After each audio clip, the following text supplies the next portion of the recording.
Health, Mr. Governor of the Kenya Red Cross, CEO, staff members, ladies and gentlemen, good morning. Is it? Yeah, good morning. I am indeed very grateful to have this opportunity to engage once more with the Kenya Red Cross community. I have gone round this beautiful institution, and I have seen the very significant opportunity that this institution holds.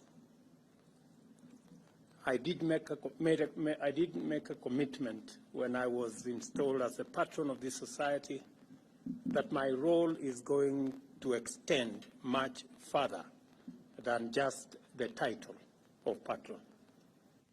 I am interested in understanding the dynamic changes faced by the Kenya Red Cross in its institutional and statutory role, and in particular, the manner in which the government and I can strengthen it. And I have had a robust conversation with the management of this institution, and it's now very clear to me what the government of Kenya needs to do in partnership with the Kenya Red Cross and what the patron can assist and how the patron can assist this institution.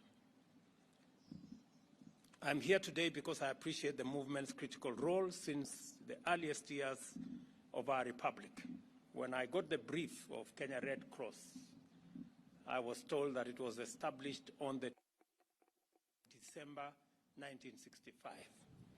Meaning that I share a birthday with the Kenya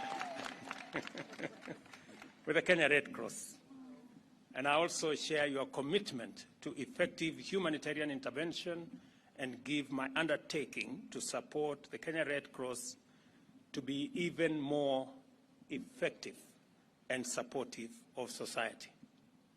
The society's humanitarian leadership, especially in disaster risk management, is nothing short of excellent.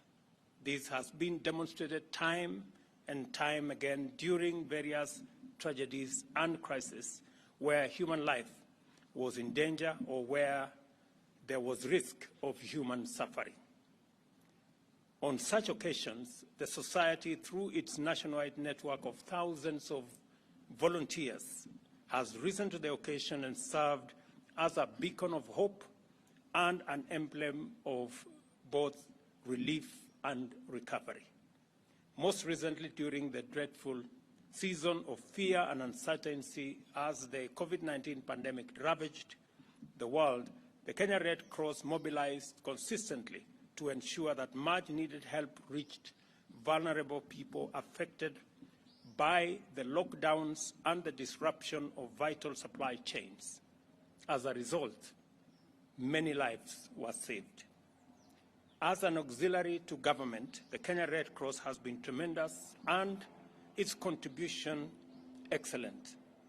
The numbers used to evaluate and describe these contributions are quite impressive, but they hardly do justice to the magnitude of your social impact on a national scale. For instance, the Kenya Red Cross has significantly strengthened community health systems by investing in capacity building through the training of 88,000 community health promoters on universal health coverage and the COVID-19. This was done in collaboration with the Ministry of Health and also directly by facilitating community health service delivery through your own 7,049 promoters in 29 counties.